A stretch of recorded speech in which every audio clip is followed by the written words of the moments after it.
రాజులు 2వ గ్రంథం 4వ అధ్యాయం.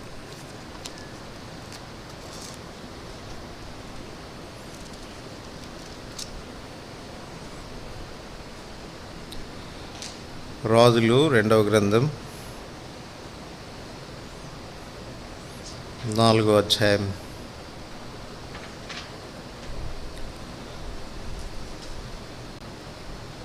ముప్పై వచనం అందరం కలిసి చదువుకుంటాం. రాజులు 2వ గ్రంథం 4వ అధ్యాయం 30 వచనం.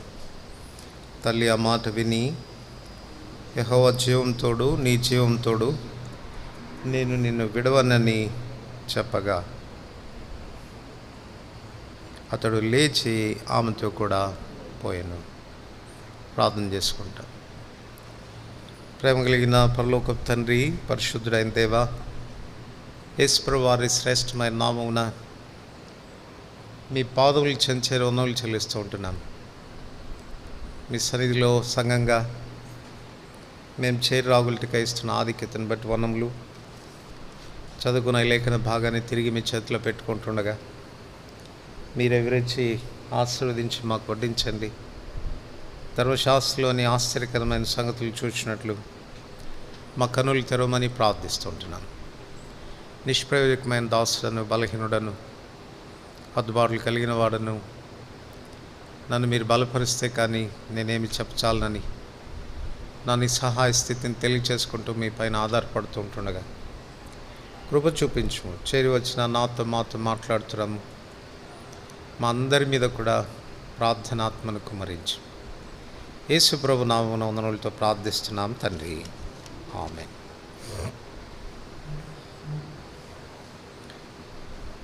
ఈ సందర్భం మనకు బాగా తెలుసు. షూనేము పట్టణంలో ఉన్న ఘనురాలు తాను చేసినటువంటి ప్రార్థన. ఈ ప్రార్థనలో ఉన్న ఔన్నత్యమైనటువంటి స్థితి ఏదనంటే, యెహోవా జీవం తోడు, నీ జీవం తోడు, నేను నిన్ను విడవను అని చెప్పడం. తనకు ఏర్పడినటువంటి సమస్య ఏంటి? ఎందు నిమిత్తం దేవుని చెంతకు వచ్చింది? ఎందుకు ఇంత పట్టుదలతో ప్రార్థన చేస్తుంది అన్నటువంటి విషయాలు మనం ఆలోచించినప్పుడు ప్రార్థన కొరకైన పురికొల్పు, ప్రోత్సాహము మనకు కూడా కలుగుతుంది.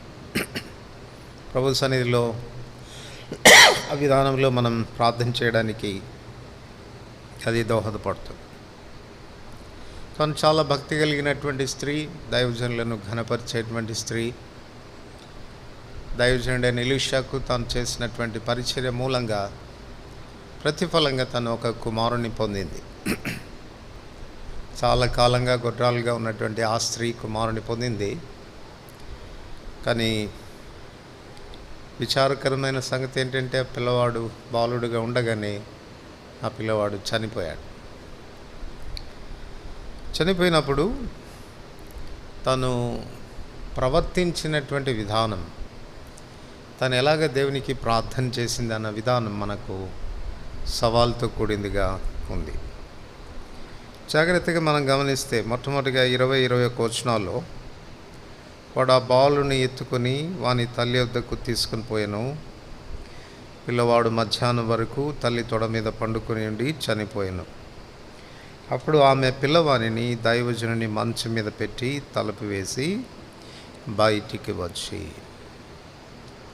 పిల్లవాడు తన దగ్గరికి వచ్చాడు, పడుకున్నాడు, తన కళ్ళ ముందే ప్రాణం విడిచాడు. కానీ ఈ ఘనురాలు చేస్తున్నటువంటి పని చూస్తే తనలో ఏ కలవరం అనేది కనపడుతున్నట్టుగా మనం చూడం. సమస్య చిన్నది కాదు, చాలా పెద్దది. లేక పుట్టిన కుమారుడు తన కళ్ళ ముందే చనిపోవడం అనేది తను చూసింది. అయినా కూడా తను ఏమాత్రం కలవరపడకుండా తను తీసుకుని వెళ్ళి దైవజనుని గదిలో దాచిపెట్టి తలుపు వేసినట్టుగా మనం చూస్తాం. ఇది ఆమెలో కనపడుతున్నటువంటి విశ్వాసం, లేక తను మంత్రురాలుగా ఉన్న కారణం చేత తనలో కనపడుతున్న విశ్వాసం అని చెప్పవచ్చు. ఎందుకంటే నీతిమంతుడు విశ్వాస మూలంగా జీవిస్తాడు అని రాయబడింది. ఆ విశ్వాసానికి నిదర్శనం ఏంటి అంటే కలవరపడకపోవటం. మనందరికీ బాగా తెలుసు, యెషయా 28:16 రాస్తాడు, విశ్వసించువాడు కలవరపడడు. సో చాలా పర్యాలు మన మీదకి ఏదైనా సమస్య వచ్చినప్పుడు, కష్టాలు మన మీదకి వస్తున్నప్పుడు మన విశ్వాసానికి పరీక్ష అని చెప్పుకోవాలి. కలవరపడుతున్నాము అని అంటే అనుమానించాలి, నీతిమంతులమేనా కాదా. సో నీతిమంతులకు ఉండాల్సినటువంటి మొదటి గుర్తు ఏంటంటే, ఈమె కంటే ఎక్కువైన సమస్య ఇంకేమైనా ఉందంటారా? కొడుకుని పోగొట్టుకుంది, లేక పుట్టిన ఒకే ఒక కుమారుని పోగొట్టుకుంది. అంతకంటే ఎక్కువైన సమస్య ఉంటుంది. కానీ అలాంటి సమస్యలో కూడా తను ఏమాత్రం కలవరపడుతున్నట్లుగా మనకు అనిపించు. కనుక విశ్వాసులమైన మన జీవితాల్లో దేవుని చేత నీతిమంతులుగా తీర్చబడ్డాం అని చెప్పబడుతున్న మన జీవితాల్లో ఈ నిదర్శనం అనేది కనపడాలి. ఎటువంటి ఉప్పెన లాంటి పరిస్థితులు మన జీవితాన్ని మీదకి వచ్చినా మొదటగా మనం కలవరపడకూడదు. యెషయా గ్రంథం 32:17 నీతి సమాధానము కలగచేయును, నీతి వలన నిత్యము నిమ్మళము నిబ్బరము కలుగును అని చెప్పండి. సో మనకు దేవుడు అనుగ్రహించిన నీతికి ఉండేటువంటి గుణలక్షణాలు ఏంటంటే, నిమ్మళంగా ఉంటాం, నిబ్బరంగా ఉంటాం. ఆ నీతి సమాధానాన్ని కలుగచేస్తుంది. ఈ నీతే మనలో అతి సమాధానాన్ని కలుగచేసే విశ్వాసాన్ని పుట్టిస్తుంది. అంచేతనే కలవరపడాలి. మనందరికీ బాగా తెలుసు కదా, యెషయా 26:3 ఎవని మనస్సు నీ మీద ఆనుకొనునో వానిని పూర్ణ శాంతి గలవానిగా కాపాడుదువు, ఏలయనగా అతడు నీ యందు విశ్వాసం ఉంచి ఉన్నాడు. సో విశ్వాసం, నీతిని బట్టి కలిగే విశ్వాసం మనల్ని నెమ్మదిగా ఉంచుతుంది, కలవరపడకుండా ఉంచుతుంది. చూడండి 42వ కీర్తన 5వ వచనంలో, 42వ కీర్తన 5వ వచనం, నా ప్రాణమా నీవేళ కృంగి ఉన్నావు, నాలో నీవేళ తొందరపడుచున్నావు. దేవుని యందు నిరీక్షణ ఉంచుము, ఆయనే నా రక్షణకర్త అనియు నా దేవుడని చెప్పుకొనుచు ఇంకను నేను ఆయనను స్తుతించదను. కలవరపడకపోవడమే కాకుండా మన ప్రాణాన్ని నిమ్మలపరచుకోవడం మాత్రమే కాకుండా మనం ఏం చేయాలంటే చెప్పండి, స్తుతించాలంట. అది మనం నిమ్మళంగా ఉన్నాము అన్నదానికి రుచి. అట్లా ఒకవేళ నిమ్మలంగా ఉండగలిగితే అది మన నీతికి నిదర్శనం, నీతిమంతులుగా తీర్చబడ్డామన్న దానికి నిదర్శనం. అట్లాంటి వాళ్లకు ప్రార్థనలో బహుధైర్యం కలుగుతుంది. చూడండి సామెతలు 15వ అధ్యాయం 29వ వచనం. సామెతలు 15వ అధ్యాయం 29వ వచనం.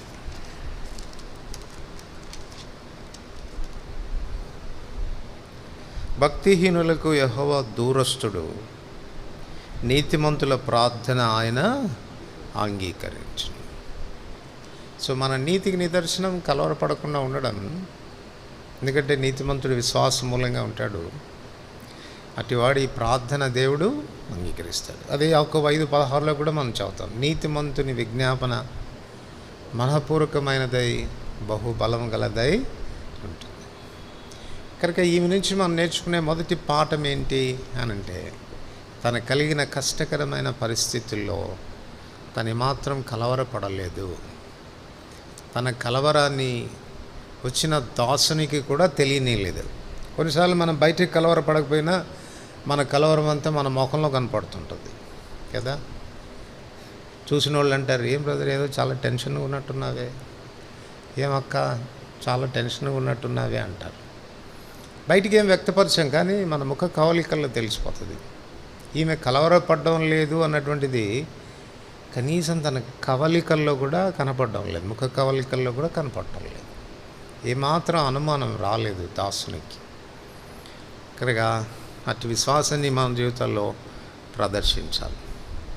21వ వచనం మరోసారి చదువుతాం. రాజుల 2వ గ్రంథం 4వ అధ్యాయం 21వ వచనం. అప్పుడు ఆమె పిల్లవానిని దైవజనుని మంచం మీద పెట్టి తలుపు వేసి బయటికి వచ్చి. తలుపు వేసి, ఇది దేని గురించి మాట్లాడుతుంది అని అంటే, మన సమస్యను కన్సీల్ చేయడం, దాచిపెట్టడం. మన సమస్యను దాచిపెట్టడం.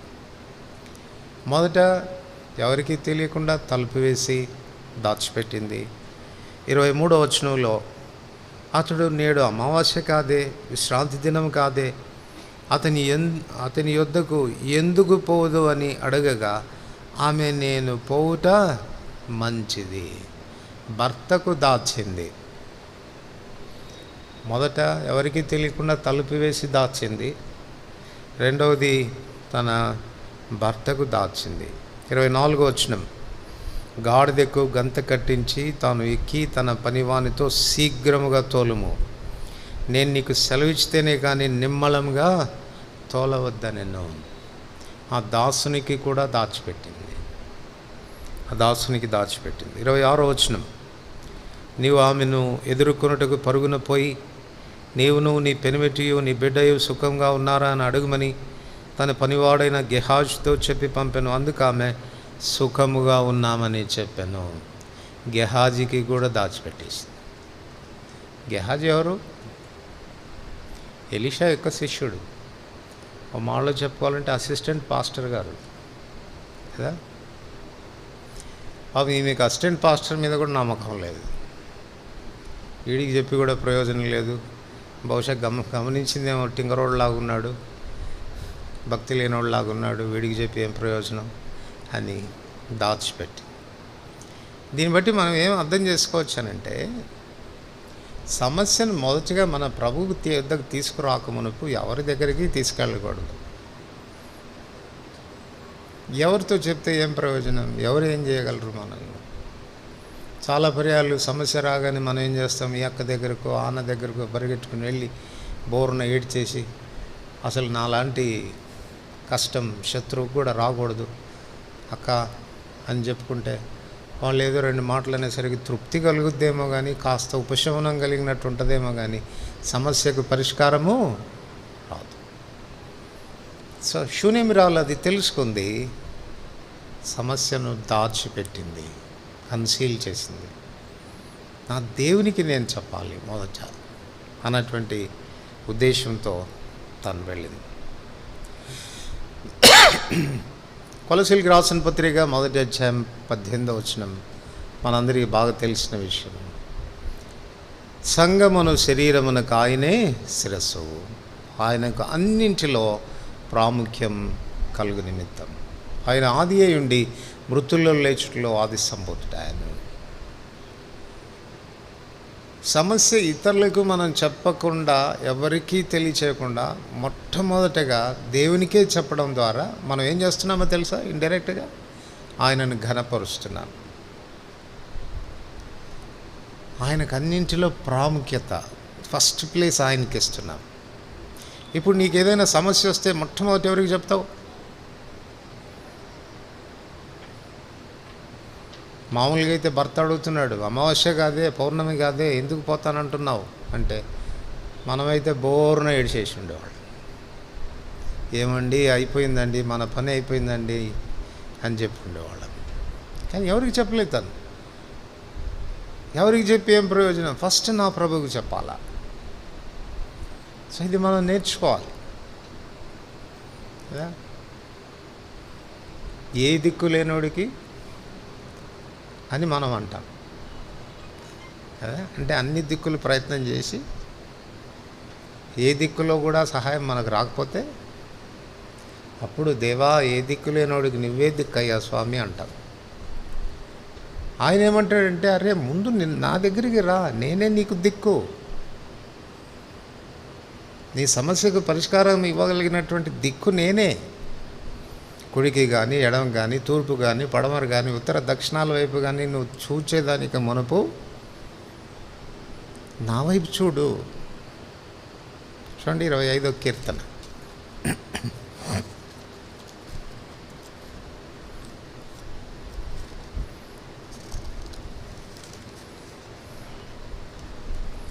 దావీదు తాను ప్రార్థన చేస్తే మాట వాడుతున్నాడు. మొదటి వచనం, యెహోవా నీ దిక్కునకు చూచి నా ఆత్మను ఎత్తుకొనుచున్నాను.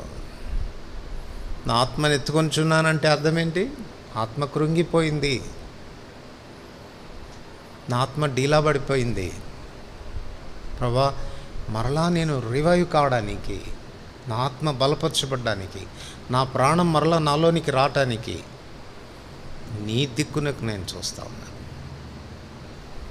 సో ఇది మనం నేర్చుకోవాల్సినటువంటి పాట. కష్టం కలగానే, ఇబ్బంది రాగానే, అది ఎంత జటిలమైందైనా ప్రభు వైపు మొట్టమొదటిగా ప్రార్థనలో ఆయన వైపు చూడటం మనం నేర్చుకోవాలి. అప్పుడు ఆయన మనల్ని గైడ్ చేస్తాడు. నువ్వు ఇలా చేయి, లేకపోతే ఇలా చేయి అని ప్రభు మనల్ని గైడ్ చేసిన విధానంలో మనం వెళ్ళడం అనేది చాలా అవసరమైనటువంటి విషయం. కనుక శూన్యమీరాలు చేసిన పని ఏంటంటే సంగతిని తాను దాచిపెట్టింది.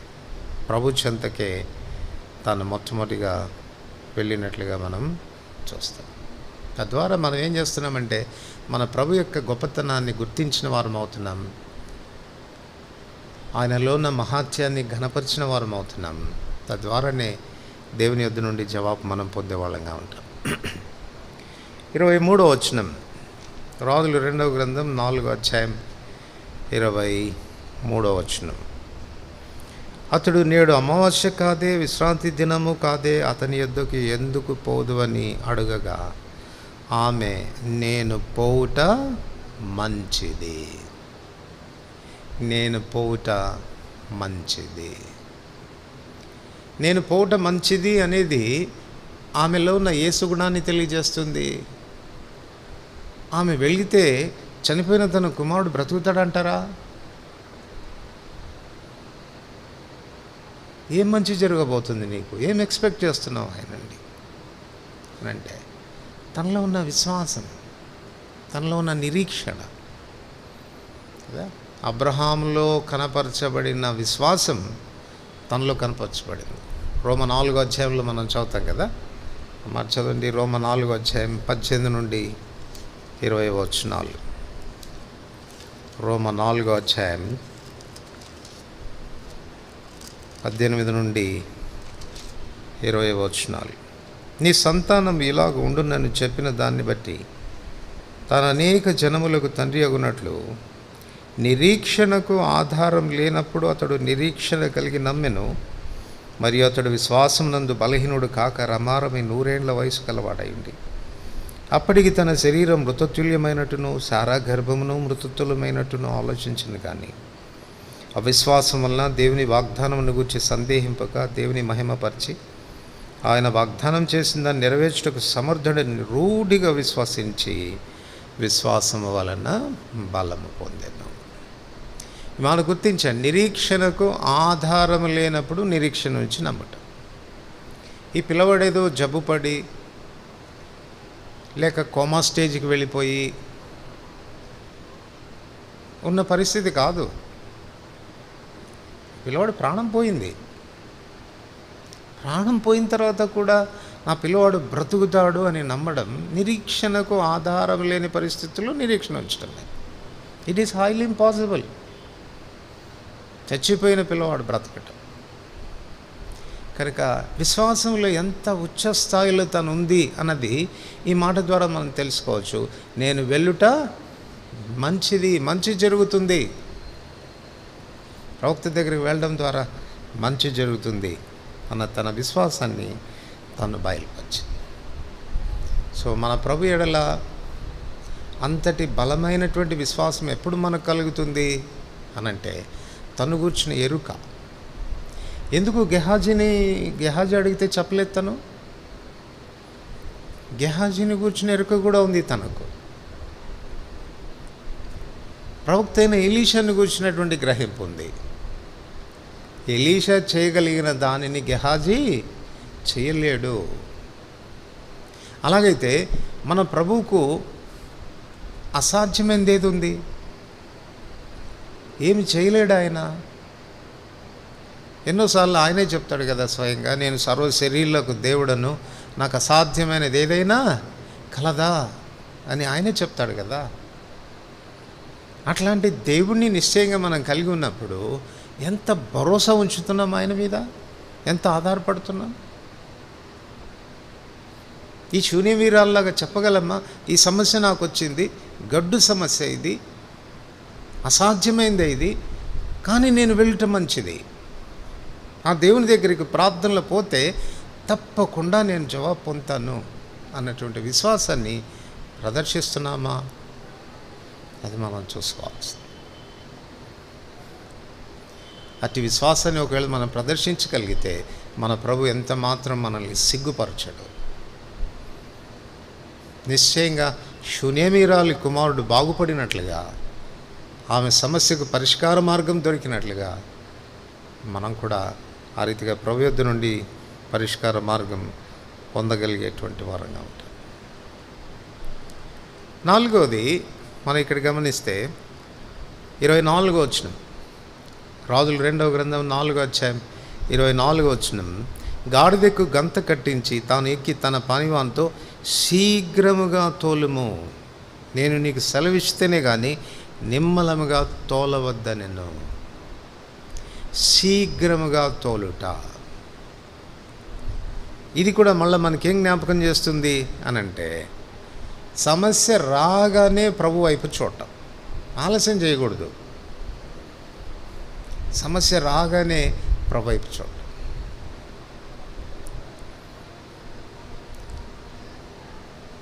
చూడండి, మత్తయి సువార్త 14వ అధ్యాయంలో పేతురు యేసుప్రభు నీళ్ళ మీద నడిచి వస్తుంటే ముందు భూతం అన్నారు, కానీ తర్వాత ప్రభా నీవే అయితే నేను కూడా నీళ్ళ మీద నడుస్తాను, అనుమతించమన్నాడు. సరే రమ్మన్నాడు. పేతురు నీళ్ళ మీద నడుస్తూ మళ్ళీ గాలిని సముద్రాన్ని చూసి ఏం చేశాడు? మునిగిపోసాగాడు. మునిగిపోసాగానే పేతురు చేసిన పని ఏంటి చెప్పండి? ఏమాత్రం ఆలస్యం చేయలేదు. ఇమ్మీడియట్గా ఏమన్నాడు? ప్రభా నశించిపోతున్నాను, నన్ను రక్షించు. సో ఇమ్మీడియట్ రెస్పాన్స్ రావాలా, ఆలస్యం చేయకూడదు. ఏయో ఆలోచన చేసి అవి ఇవి ఆలోచన చేసి అన్ని రకాలుగా ప్రయత్నాలు చేసి దిక్కుతోచకుండా తర్వాత చివరిగా లాస్ట్ ఛాన్స్ అన్నట్టుగా ప్రార్థనలోనికి రావటం కాదు. సమస్య రాగానే పరుగెచ్చుకొని వెళ్ళాలి. లూకా సువార్త 13వ అధ్యాయం 34వ వచనంలో యెరూషలేమును చూచి ప్రభు వారి మీద మోపుతూ వచ్చిన నేరం అది. యెరూషలేమా, ప్రవక్తలను చంపుచు నీ యొద్దకు వచ్చుచుండు వారిని రాళ్లతో కొట్టుచూ ఉండుదానా. కోడి తన పిల్లలను తన రెక్కల క్రిందికి ఎలాగో చేర్చుకున్నో అలాగే ఎన్నో మార్లు నేను నీ పిల్లలను చేర్చుకున్న వాళ్ళని ఇంటిని కానీ మీరు రానొల్లకపోతిరి. కోడి ఏం చేస్తుంది? ప్రమాదం చూసినప్పుడు ఏం చేస్తుంది? రెక్కల్ని విప్పి కేకలు పెడుతుంది, పిల్లల్ని పిలుస్తుంది,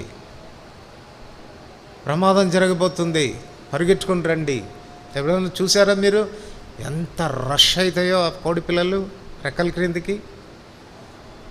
పడిపోతాయేమో అన్నంత వేగంగా పరిగెత్తుకొని వస్తాయి అవి ఆ రెక్కల క్రిందికి. ఇది మనలో కనపడాల్సినటువంటి ఆతురత. సమస్య రాగానే, కష్టం రాగానే మన ప్రభు తన రెక్కల్ని చాపి భయపడవద్దు, నా రెక్కల్ని ఆశ్రయించండి, రండి నా క్రిందికి, నా షెల్టర్ తీసుకోండి అని ప్రభు తన రెక్కలు చాపే ఉంచుతాడు. కానీ మనం పరిగెట్టం. మన దిక్కు వేరే చోటు ఉంటుంది, వేరే వాటి మీద ఉంటుంది. ఆశ్రయించగలిగితే, ఆ రెక్కల నీడను పరిగెట్టుకొని వెళ్ళగలిగితే నిశ్చయంగా ప్రభు మన ప్రార్థనలకు ఆయన జవాబిస్తాడు. 27వ వచనం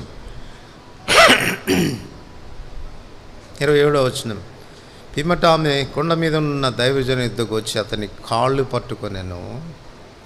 గెహాజీ ఆమెను తోలివేటుకు దగ్గరికి రాగా దైవజనుడు, ఆమె బహు వ్యాకులంగా ఉన్నది, యెహోవా సంగతి నాకు తెలియచేయక మరుగు చేసెను, ఆమె జోలికి పోవద్దని వానికి ఆజ్ఞ ఇచ్చాను. అప్పుడు ఆమె, కుమారుడు కావాలని నేను నా ఏలిన వాడవైనా నిన్ను అడిగితినా, నన్ను భ్రమ పెట్టవద్దని నేను నీతో చెప్పలేదా అని అతనితో మనవి చేయగా, అతడు, నీ నడుం బిగించుకొని నా దండమును చేత పట్టుకొని పొమ్ము, ఎవరైనా నీకు ఎదురుపడిన యెడల వారికి నమస్కరింపవద్దు, ఎవరైనా నీకు నమస్కరించిన యెడల వారికి ప్రతి మర్యాద చేయవద్దు, అక్కడికి పోయి నా దండము నా బాలుని ముఖం మీద పెట్టుమని గెహాజీకి ఆజ్ఞ ఇచ్చి పంపెను.